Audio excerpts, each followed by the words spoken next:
இலை மலர்ந்தால் அங்கே இன்று வரை ஈழப் படுகொலையை பற்றி அந்த மக்களுக்கு தமிழீழ மலர்வதற்கு ஒரு பொது வாக்கெடுப்பு நடத்துவதற்கு நான் தீர்மானம் போட்டிருக்கிறேன், அதை வலியுறுத்துவேன் என்று சொல்லுகிற ஒரே தலைவர் அம்மையார் ஜெயலலிதா அவர்கள் மட்டும்தான் என்பதை நீங்கள் கவனிக்க. இலங்கையில் என்ன நடைபெற்றுக் கொண்டிருக்கிறது என்றால், இலங்கை தமிழர்களை பாதுகாப்பான இடத்திற்கு செல்ல விடாமல் விடுதலை புலிகள் அவர்களை பிடித்து வைத்துக் கொண்டு வலுக்கட்டாயமாக ராணுவத்திற்கு முன்னால் அவர்களை ஒரு கேடயமாக பயன்படுத்திக் கொண்டிருக்கிறார்கள். சுடுகாட்டுல 3 பேர் படுத்திருக்காங்க, ஒரு பொம்பளையும் படுத்திருக்கு.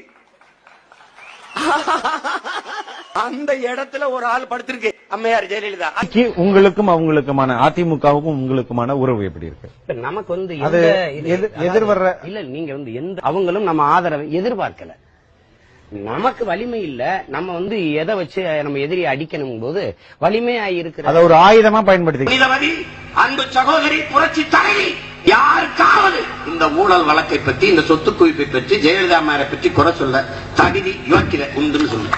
நீ ஜெயலலிதா அம்மையார் படத்தை எடுக்க போராடுகிற போது நீங்கள் அத்தனை பேரும் பதவி விட வேண்டும் என்று நாம் தமிழர் கட்சி போராடுவோம். இன்று வரை ஈழப் படுகொலையை பற்றி அந்த மக்களுக்கு தமிழீழ மலர்வதற்கு ஒரு பொது வாக்கெடுப்பு நடத்துவதற்கு நான் தீர்மானம் போட்டிருக்கிறேன், அதை வலியுறுத்துவேன் என்று சொல்லுகிற ஒரே தலைவர் அம்மையார் ஜெயலலிதா அவர்கள் மட்டும்தான் என்பதை நீங்கள் கவனிக்க. எளிமையான ஈட்டியாக இரட்டை இலை சின்னம் இருக்கிறது. இதை பயன்படுத்திய நண்பு மக்கள் கல்லூரி மாணவிகளை எரித்து விட்டதாக 3 பேருக்கு தூக்கு தண்டனை. அந்த 3 பேரும் வேலூர் சிறையில என்னோட தான் இருந்தாங்க. மிக நல்லவங்க. ஆனா உண்மையிலேயே அந்த செயலுக்கு அவங்களுக்கு சம்பந்தம் இல்ல.